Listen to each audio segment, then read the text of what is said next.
Good afternoon. Do any of you measure downtime currently is the first question. No? What tends to happen is people will measure downtime and put it down on an Excel spreadsheet by hand, manually, and they've always got the data tomorrow for today. It's always history. What we try and do here now is with the Excel 800, I've got one on the stand just over the back there. It basically, everything comes in the black box. So what you have is a web server. It connects to your factory network and you assign it an IP address so you can monitor it from any web browser on your network. So it's phone, tablet, laptop, PC, anything with a web browser. It's got its own database. It can store data from 1,000 shifts, 1,000 jobs, or 7,500 downtime events. So depending on how much you use it, there's a fair amount of storage in there. If that's not enough, you can always extract the data to keep it forever. All the documentation for it is stored within the box, so type the IP address in, you've got all the documentation. It has multiple functional levels. The first one is the box itself. It sits on your production machine. As your machine's doing a process, this counts up how many you've done. This data is for the operators. It's not for the supervisors or the engineers. This is for the operators. What's going to float their boat, what's going to make them engage with the system. We also have, on your laptop, you can see all the data which will give you real-time reports. This is what's happening now in production. So an hour into a shift, if you see a problem happening, you can go down, effect a change, and then you get the time back by the end of the shift. If you leave it until tomorrow, you know what, it's history, it's gone. You can maybe change things for today, but once that time's gone, history. So this will allow you real-time data on the shop floor to go down and make some changes now during a short interval control meeting. What we also have as well is the same data that's stored up over weeks and months. You can look for trends, you can look for what we're going to do with strategy. Are our changeover times getting longer or shorter?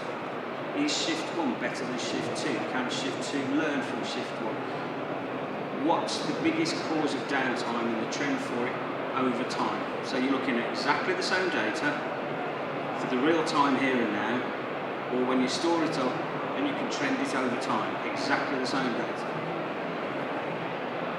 Implementation. How does it work on your machine? You have a machine which is doing a process, whether it be filling, sealing, bottling, punching, cutting, matters not, it's doing a process. You connect it to the mains, 240 volts, 220 volts. If you're in the States, 110 volts. Connect it in, that's what we need. You patch it into your nearest network, which is a simple Cat5 cable, Ethernet port, job done.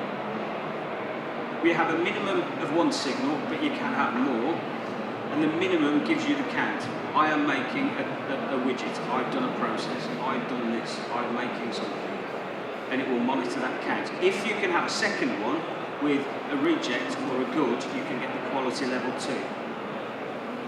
And a barcode scanner. Within the kit comes a barcode scanner, which the operators use to engage, to input data into the system.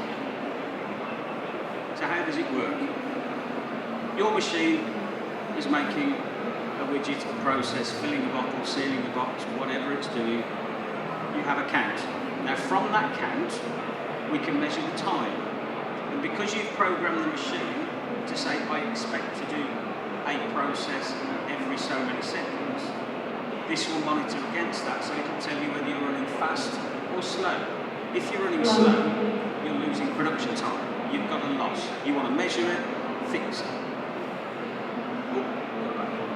It's also, when that pulse stops, the machine isn't working. So you allocate a reason to it. Whether it be broken, whether you go into tea break, whether you're doing a changeover, it stopped, you allocate a reason via the barcode scanner. The operators, whatever the reasons are, enter it via the scanner. So how the data is stored? It's stored in 2 locations. It's stored as a shift. At the start of every shift, there is a shift reset. Everything's reset to 0 and it counts up with respect to the tap time that you've programmed for that particular job. Every time a job is done, it's also stored by job. So the same data is stored by shift or by job. And a job can last 2 or 3 shifts, or even a shift can last 2 or 3 jobs. Either way, but it's stored in 2 locations. What you see on the screen is a timeline bar. The top grey bar is your shift data. The bottom grey bar is the job data, and you can see there we've had a job change in the middle. And the coloured bar between the two is your time split into 4 buckets. We've got running, green. It's working, it's producing, happy. You're not interested in that apart from the speed. Down, it's not producing. Now the down can be yellow, red or blue. Set up is when it's blue because you're doing a changeover. The machine is not available for operations, but you're working on it. Standby, they've gone off to lunch break or it's a shift end where the machine is available, but you don't want to use it, so that's the yellow time. And the red is it broken. As a customer, you configure this for your production line. You know what your downtime reasons are. You know which bucket you want to put those reasons into. With the information, if you focus on your top 5 reasons for downtime and do something about them, you will get some results. If you just put the box on, you can measure as much as you like, but if you don't change anything, you won't get any improvements. The whole point is to get improvements to reduce downtime. Once you know what your reasons are, you can fix them. So what we also have on there, different reports. We have the top 5 losses, and you can change the time scale of this from a day to a week to a month to a quarter. What are the top reasons for you losing production time? Look at those, focus on them, fix them, you'll get an improvement. We can also look at the top 5 for today and yesterday. This week, last week, this month, last month. Are there any trends? Your business, your operation, you look at the data, focus on it, look for trends. What this then allows you to do is to think about continually improving. So once you've got rid of one problem, you'll still have a top 5, but it'll be a different top 5, so then you continuously work on them. You use the data. What are your biggest losses? What can you do about it? Use the data in short interval control meetings. If you want a meeting every 2 hours, have one. Fix the problems. If you have a daily review, use the data. Because it's available on a web browser, you can have it in any meeting room in your factory, put your laptop up on the screen, same data.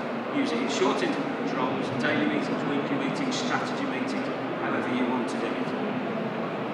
You can expand the system if you've got more than one machine, more than one Excel. There are add-ons to make life easy for you. I won't cover those here, but we don't just sell you the board, we want to continue and work with you in your improvement journey. And that's all it is. So think about what are your top 5 reasons for losing production, do you measure them, and what do you do about them? If you don't measure them accurately enough, this will do it, and that will allow you to focus and improve. Are there any questions?